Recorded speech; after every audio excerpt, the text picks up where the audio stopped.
குடும்பம் கட்டப்படாவிட்டால் இந்த நிகழ்ச்சி அநேகருக்கு பயனுள்ளதாக இருக்கிறது என்பதை நாங்கள் கேள்விப்பட்டு ஆண்டவருக்கு நன்றி சொல்கிறோம். நிச்சயமாக நீங்கள் தொடர்ச்சியாக இந்த நிகழ்ச்சியை பார்த்துட்டு வர்றீங்க அப்படின்ற நம்பிக்கையோட இன்னைக்கு மற்றொரு கேள்வியை நம்முடைய அன்பிற்குரிய கணத்திற்குரிய போதகர் ராஜன் எட்வர்ட் அவர்களிடத்தில் கேட்டு பதிலை பெற போகிறோம். வாங்க கேட்கலாம். Pastor, praise the Lord. Praise the Lord. மீண்டும் மீண்டும் உங்களை சந்திப்பதில் ஒரு பெரிய மகிழ்ச்சி. காரணம் நீங்கள் சொல்லக்கூடிய பதில்கள் அநேகருடைய குடும்பத்தில் ஒரு தெளிவு உண்டாக்குகிறது. அந்த ஒரு உணர்வினால எனக்கு உங்களை பார்க்கறதுல மகிழ்ச்சி. ஸோ இன்னைக்கு கொஞ்சம் குடும்பத்தில் இருக்கக்கூடிய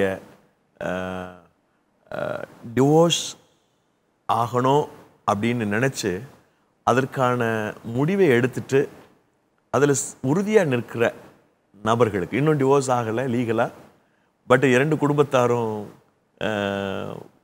வருந்து கட்டிகிட்டு இருக்கிறாங்க. ஒருத்தர் வேணுன்றாங்க, ஒருத்தர் வேணான்னு சொல்கிறாங்க. எப்படியோ அது நீடிச்சிச்சுன்னா டிவோர்ஸில் முடியும். ஆனால் அவங்க சில நேரங்களில் அடி மனசில் தவறான முடிவு எடுத்துட்டோமோன்ற ஒரு எண்ணம் கூட இருக்கலாம். அவங்களுக்கு நீங்கள் சொல்கிற செய்தி ஒரு சிறப்பான ஒரு ஆலோசனை இருக்கணும்னு நம்புகிறேன். இன்னும் லீகலாக அவங்களுக்கு டிவோர்ஸ் கிடைக்கல, பட் கடவுளுடைய பிள்ளைகள், அந்த கணவனோ மனைவியோ, அவங்களுக்கு நீங்கள் என்ன சொல்கிறீங்க பாஸ்டர்? அதாவது டிவோர்ஸை ரெண்டு விதத்தில் எடுத்துக்கலாம். ஒன்று ஈகோ ப்ராப்ளம். அந்த ஈகோ ப்ராப்ளத்திலேயே இன்னொன்று சின்னதுக்கெல்லாம் குற்றம் கண்டுபிடிக்கிறது, சின்ன சின்ன காரியங்களுக்கெல்லாம். நான் சொன்ன ஒரு ஏற்கனவே சொன்னேன், டீ டம்ளர் கீழே விழுந்துருச்சு, டீ டம்ளர் ஏன்ட்ட தான் வராங்க அவங்க, டீ டம்ளர் கீழே விழுந்துருச்சு. நான் முதலே சொன்னேன்ல, இப்படி நான் ஆரம்பித்த பிரச்சனை கடைசியில் இல்லை இனிமேல் வாழ முடியாது அப்படின்ற அளவுக்கு போகிற ஒரு சின்ன சின்ன காரியங்கள். உப்புச்சப்பு இல்லாத கரெக்டான வார்த்தை, உப்புச்சப்பு இல்லாத விஷயங்க. அப்புறம் அங்கேருந்து தாய் பிள்ளைக்கு சொல்லி கொடுக்கறது, என்னம்மா உன்னை ஒழுங்காக கவனிக்கிறான்னா, நல்லா சாப்பிட்டியா, முகம் சரியில்லையே அப்படின்னு அதை தூண்டி விட்டு வாயில் வர வச்சு தவறான ஆலோசனை கொடுக்கறது. மகனுக்கு மகளுக்கு ரெண்டு பேருக்குமே தவறான ஆலோசனை கொடுக்குற, அதனால் ரெண்டு பேர்த்துக்குள்ள பிரிவினைங்க. இந்த மாதிரி சின்ன சின்ன சின்ன காரியங்களால் அது ரொம்ப பெருசாக உதாகரமாகி டிவோர்ஸ் போகிறது.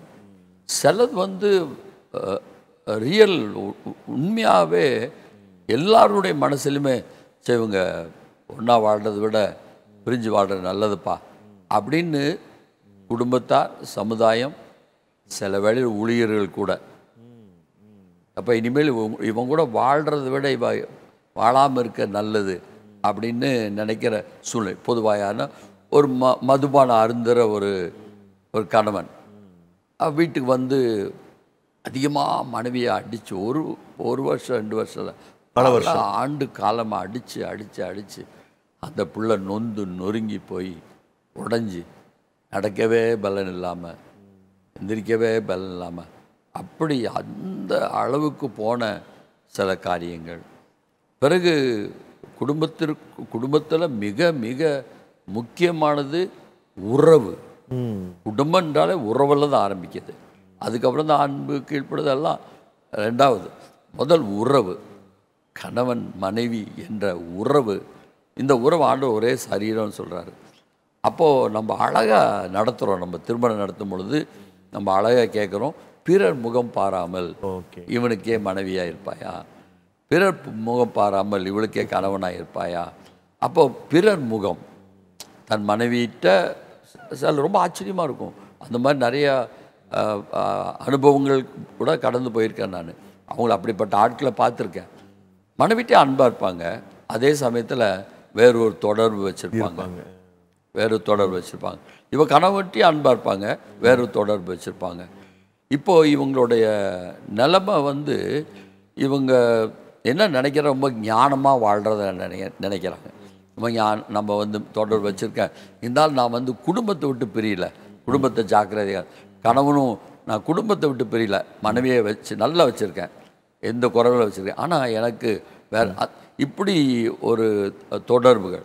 இப்படி இந்த தொடர்புகள் இருக்கும் பொழுது ஆண்டவர் ஆண்டவர் நம்மகிட்ட விரும்புறது இந்த விவாகத்துக்கு நம்ம ஒரு பேர் வச்சுருக்கோம், பரிசுத்த விவாகம். ஆண்டவர் வச்சிருக்காரு விவாக மஞ்சம், பரிசுத்தம், அசுசிப்படாதபடி மஞ்சம் அது பரிசுத்தமானது. அப்போது விவாகம் பரிசுத்தம், விவாக மஞ்சம் பரிசுத்தமானது, விவாக வாழ்க்கை பரிசுத்தமானது. ஆனால் இது விவாகம் அப்படின்றது ஒரு பரிசுத்தரால் பரிசுத்தமாய் வாழ பரிசுத்த சிந்தையோடு கூட பரிசுத்தமாக குடும்பம் நடத்த உருவாக்கப்பட்டது. இப்போ இதில் சில சமயத்தில் ஒழுங்கீனங்கள் வரும் பொழுது எல்லாருமே இப்போ என்ன பேசிக்குவாங்கன்னா, பேசாமல் விட்டுற நல்லதுப்பா, விட்டுட்டு பேசாமல் அவங்களுடைய வாழ்கிற நல்லது, அவங்களுடைய வாழ்கிற, இப்படி சமுதாயம் பேசியும். இல்லாட்டி சில பேர் ஆலோசனை சொல்லுவாங்க, நீ ஏப்பா போயிடு, அவளை நீ தொல்லைப்படுத்திட்டு இருக்க, நீ வேணா பேசாமல் பிரிஞ்சு போயிடு என்று அவங்களே சொல்லுவாங்க. பேசாமல் விவாகம் பண்ணிவிட்டு நீ அவ கூட வாழியே இவ்வளோ போட்டு உயிரை வாங்கி நீ அடிச்சுக்கிட்டு உதச்சிக்கிட்டு. இப்போ இந்த ரெண்டு குடி, மதுபானங்கள், அசுத்த பழக்கங்கள், அசுத்த தொடர்புகள், உறவுகள், இதெல்லாம் பார்க்கும்பொழுது நமக்கே மனசில் தோணும், சரி இது நல்லதான் போல் இருக்கு அப்படின்னு. ஆனால் வேத வசனம் என்ன சொல்லுதுன்னா, எந்த மனுஷனும் பிரகாசிப்பிக்கிற மெய்யான ஒளி. ஆனால் எந்த மனுஷனையும் எந்த நிலைமையிலும் மாற்ற தேவனால் முடியும். தேவனால் முடியும். அப்போ எங்கள் சபையில் ஒரு அருமையான குடும்பம், இவர் போதகராக இருக்கிறார், இப்போ போதகராக இருக்கார். ஒரு காலத்தில் கடுமையான குடிகாரன் அவர். அப்போ குடித்து மனைவியும் பிள்ளைகளை அடின்னு அடிப்பார். இந்த பிள்ளைக்கு அவர் வர சத்தை கேட்டோன்னே ஓடி போய் பின்னால் வயலில் போய் ஒளிஞ்சிக்குங்க. அவர் தூங்கினதுக்கப்புறம் வீட்டுக்கு ராத்திரியில் வயலில் இருப்பாங்க, தூங்கினதுக்கப்புறம் வீட்டுக்கு வருவாங்க. 25 வருஷமாக அந்த அம்மா அழுது தலையை தரையில் மோதி அழுது என் ஆண்டவரே கணவனை மாற்ற மாட்டீரா அழுது. ஒரு நாள் எதிர்பாராமல் சபையில் ஒரு முக்கியமான நிகழ்வு, நல்ல ஒரு விசேஷ கூடுகை. அப்போ அவர் அந்த மனைவி ஒரு விசேஷம் சாப்பிட வாங்கன்னு கூட்டிகிட்டு ரசிக்கப்பட்டார். ரசிக்கப்பட்டு இன்று ஊழியக்காரனாக இருக்கார், ஊழிய செய்கிறார். அப்போ இப்படி ஒருவேளை பொறுமையோடு காத்திருக்கும் பொழுது இப்படிப்பட்ட சூழ்நிலையை வரலாம். ஆனால் நிலை தாண்டி போயிடும் பொழுது, நிலையை தாண்டி என்ன சொல்கிறது, அந்த தகுதியை தாண்டி போயிடும் பொழுது சில பெரியோர்களே ஆலோசனை சொல்லுவாங்க, இது நல்லதல்ல அப்படின்ற ஒரு நிலைமைக்கு வருவாங்க. அப்போ அதை நம்ம கன்சிடர் பண்ணலாம். கர்த்தரால் எல்லாம் கூடும் இந்த அசைக்க முடியாத விசுவாசம்தான் வாழவும் செய்யலாம். அல்ல பெரியவர்கள் பெற்றோர்கள் ஆலோசனை சொல்லும்போது கன்சிடர் பண்ணலாம். அது உடனே கேட்டு செய்யணும்னு அவசியம் இல்லை, யோசித்து கன்சிடர் பண்ணலாம். ஆனால் விவாகரத்து என்பதை தேவன் முழுக்க வெறுக்கிற காரணம், நீ விவாகம் பண்ண உடனே அவ கூட ஒன்றாரு கர்த்தரோடு இசைந்திருக்க ஒரே ஆவியாக இருக்கிறான், வேசியோடு இசைந்திருக்க ஒரே சரீரமாக இருக்கிறான். அப்போ ஒரு மனுஷியோடு இணைக்கப்படும் பொழுது ஒரே சரீரம். இப்போ எத்தனை ஒரு விவாகரத்து இல்லை, பல முறை விவாகரத்து பண்ணால் இவங்க ரெண்டு பேரும் ஒரே சரீரம். தேவ பார்வையில் பரலோகத்தின் பார்வையில் இவங்க ஒரே சரீரம் தான், அதை மாற்றவே முடியாது. அவை இதை மேக்சிமம் ஆண்டுடைய கரத்தில் கொடுத்து ஆண்டுடைய சமூகத்தில் காத்திருந்து பொறுத்திருந்து அதற்கு பிறகு வேறு வழியில்லாத சூழ்நிலை அநேக பெரியவர்கள் ஊழியர்களுடைய ஆலோசனையோடு சில காரியங்கள் செய்வது நல்லது. ஆனால் சின்ன காரியங்களுக்கெல்லாம் நான் டீயை கொட்டிட்டேன், என் மேலே நீ குழம்பு கொட்டிட்ட, குழம்புல உப்பு போடல, ரசம் சரியாக செய்யலை, என்னத்தை நீ சாப்பாடு செஞ்ச, எங்கள் அம்மா எவ்வளோ அளவாக செய்வாங்க, இப்படி இந்த சின்ன காரியங்களுக்கெல்லாம் நாம் இப்படி பெரிய ஒரு வீட்டையே எடுத்து உடைக்கிற மாதிரி ஒரு குடும்பத்தை எடுத்து பிள்ளைகளுடைய வாழ்க்கை என்ன ஆகிறது, எதிர்காலம் என்ன ஆகிறது, அந்த மனுஷனுடைய வாழ்க்கை என்ன ஆகிறது, இதெல்லாம் எதையுமே சிந்திக்காமல் இந்த காரியத்துக்கு நாம் முக்கியத்துவம் கொடுத்து போய் இது விவகாரத்து போனோன்னா எந்த தவறுக்குமே பின்விளைவு உண்டு, இதற்கும் பின்விளைவு உண்டு. அதில் கேஸ் ஃபைல் ஆன பிறகு நிச்சயமாக லீகலாக அவங்களுக்கு விவாகரத்து கிடைச்சிரும்னு சூழ்நிலையில் கணவனோ அல்லது மனைவியோ நம்ம தப்பு பண்ணிட்டோம், நம்ம இன்னும் கூட பொறுமையாக இருந்திருக்கலாம் அப்படின்னு நினைக்கிறாங்க. ஆமாம், அவங்களுக்கு அது கணவனாக இருந்தாலும் சரி மனைவியாக இருந்தாலும் அவங்களுக்கு உங்களுடைய ஆலோசனை என்னன்னு கேட்குறேன். நீங்கள் ஆண்டவர் என்ன சொன்னார் பாருங்க. ஆண்டவர் சொன்னதை முதல் வைங்க. ரெண்டாவது உங்களுடைய எதிர்காலத்தை பாருங்க. நீங்கள் பிரிஞ்சு ஒரு கணவனை கர்த்தர் மனைவிக்கு கொடுத்தார், மனைவிக்கு கணவனுக்கு மனைவியை கொடுத்தாரு, 2 பேர்த்துக்கு அழகான பிள்ளைகளை கொடுத்துருக்கிறாரு. இந்த பிள்ளையுடைய எதிர்காலம் என்ன ஆக போகுது, எப்படி போய் முடிய போகுது? 2 பேர் இவங்க 2 பேர் பிரிஞ்சு நீ சமுதாயத்தில் இவங்க மறுபடியும் இன்னொரு திருமணம் செய்து இப்படி வாழ முடியுமா? அப்படி அதாவது அந்த போட்டோம் எடுத்தோம் கவுத்தோம் அப்படின்னு இல்லாமல் நிதானமாக அமர்ந்து 2 பேரும் குறைகளை ஒருத்தருக்கு ஒருத்தர் பேசுங்க. முடியலையா போதகிட்ட போங்க, போதகிட்ட நல்ல ஆலோசனை கேளுங்க. என்ன பண்ணுற பாஸ்டர், என்ன செய்கிறது, போதகிட்ட ஆலோசனை. அப்படி இல்லையா நல்ல பக்திக்குரிய பெரியவர்கள்ட்ட ஆலோசனை கேளுங்க. அவசரப்பட்டு எந்த முடிவும் செய்ய வேண்டாம்.